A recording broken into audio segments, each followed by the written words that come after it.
Back to news. మిగిలిన details చూద్దాం. Telangana rising global summit future సిటీలో గ్రాండ్ గా జరుగుతోంది. దావోస్ లాంటి వాతావరణం ఇక్కడ కనిపిస్తోందన్నారు మంత్రి సీతక్క. ఇక మహిళా సంఘాలు ఏర్పాటు చేసిన స్టాల్స్ ను పర్యవేక్షించారు.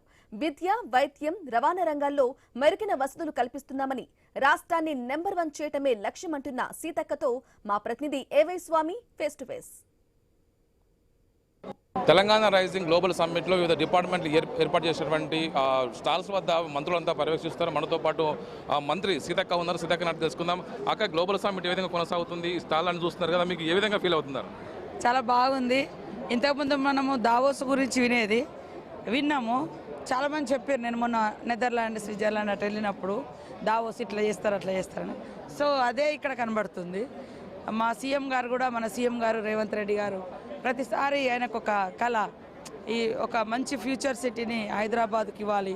ఒకే దగ్గర అంత కంజెస్టెడ్ కాకుండా విశాలమైన ప్రాంతంలో ఒక ప్రణాళికబద్ధమైన కొన్ని వందల ఏళ్ళకు సరిపడే మంచి సిటీ కూడా మనం ఎస్టాబ్లిష్ చేసుకోవాలి. తెలంగాణ నెంబర్ 1గా రైజ్ అవుతున్న క్రమంలో ఈ నిర్మాణాలన్నీ కూడా ఉపయోగపడతాయని. సో దానికి తగ్గట్టుగా ఇక్కడ అంత వ్యవస్థ ఉంది. ముఖ్యంగా మా మహిళా ఉత్పత్తులు కూడా చాలా, మహిళా సంఘాలు కానీ మా మహిళా గ్రూప్ వాళ్ళు కానీ ఇవన్నీ కూడా చాలా అద్భుతంగా ఉన్నాయి. స్టాల్స్ అని కూడా చాలా మంది దేశ విదేశ ప్రతినిధులు చూస్తున్నారు కదా, వాళ్ళు చాలా మంది ఎగ్జైట్గా ఫీల్ అవుతున్నారు. మన ఉత్పత్తులకు సంబంధించి తెలుసుకుంటున్నారు. మీరు చూస్తున్నట్టు స్టాల్ వల్ల ఎలా ఉంది అక్క?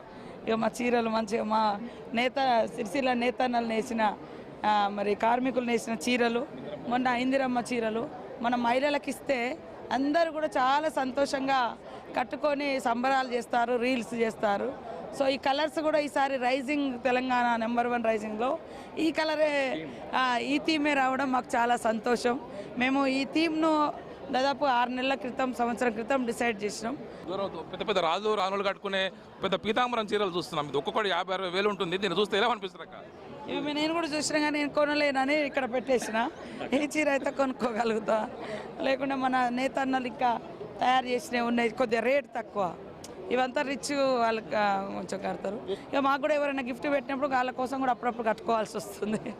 కానీ జనరల్గా అయితే కాటన్కి ఎక్కువ ప్రయారిటీ ఇస్తుంది. సో మన డెవలప్ అవ్వడానికి కారణం, డెవలప్ అంటే అభివృద్ధి అయితే మన ప్రాంతాల్లోకి పరిశ్రమలు రావడము, పెట్టుబడులు రావడము, గ్రామీణ వ్యవస్థలో కూడా రోడ్స్ ఇవన్నీ నిర్మించుకోవడము, అన్ని ఇన్ఫ్రాస్ట్రక్చర్ డెవలప్ చేసుకోవడంతో ఇంకా కంపెనీస్ కానీ పర్సన్స్ కానీ వచ్చి వాళ్ళ ఇన్వెస్ట్మెంట్స్ అన్నీ ఇక్కడికి తీసుకొస్తారు.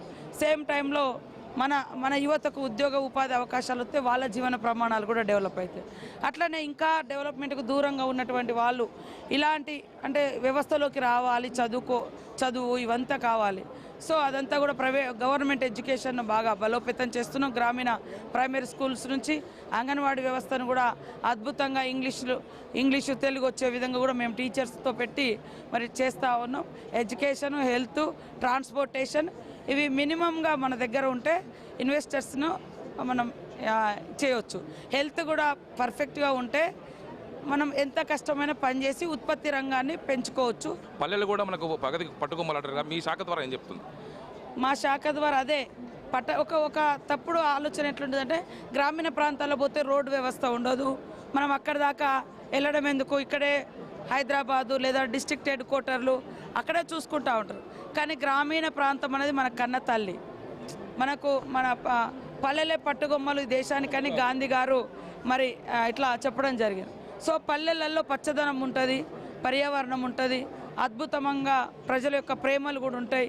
కమర్షియలైజేషన్ చాలా ఇంకా అక్కడ దాకా అట్రాక్ట్ కాలేదు. సో అక్కడ కూడా బిజినెస్ దారులు వస్తే వాళ్ళ ఆరోగ్యం బాగుంటుంది. వాళ్ళు అక్కడి నుంచి కూడా, ఇప్పుడు మనకు కరోనా వచ్చిన తర్వాత వర్క్ ఫ్రమ్ హోమ్, ఆఫీస్కి ఏం పోవట్లే, అమెరికాలో పోయి ఏం కూర్చోలే, ఇక్కడ కూర్చొనే చేస్తున్నారు. సో మీరు గ్రామీణ ప్రాంతాల్లోకి రాండి అని మేము ఆహ్వానిస్తున్నాం. సో అట్లా ఈ మధ్యకాలంలో మా ములుగుకు 1-2 ఐటీ కంపెనీలు కూడా వచ్చినాయి. ములుగంటే అడవి దూరం అని. సో ట్రాన్స్పోర్టేషన్ బాగుంది, నేషనల్ హైవే అని చూసుకున్నారు. 3 అవర్స్లో హార్డ్లీ 3 అవర్స్లో రీచ్ అవుతున్నారు. అట్లా వస్తారు. కాబట్టి ట్రాన్స్పోర్టేషన్ మినిమం ఫెసిలిటీస్ ఇస్తాం. తప్పకుండా పల్లెల్లో కూడా మంచి బిజినెస్ను, పొల్యూషన్ లేనటువంటి బిజినెస్ను ఎంకరేజ్ చేస్తాం. చూస్తున్నాం. ఖచ్చితంగా రానున్న రోజుల్లో రూరల్ డెవలప్మెంట్ శాఖ ద్వారా మరింత అభివృద్ధిని విధంగా వచ్చే 3 ఏళ్ళు మేము పనిచేస్తామని చెప్పేసి సీతక్క అంటున్నారు. కెమెరామెన్ శివతో AY Swamy, I news, Telangana rising Hyderabad summit నుంచి.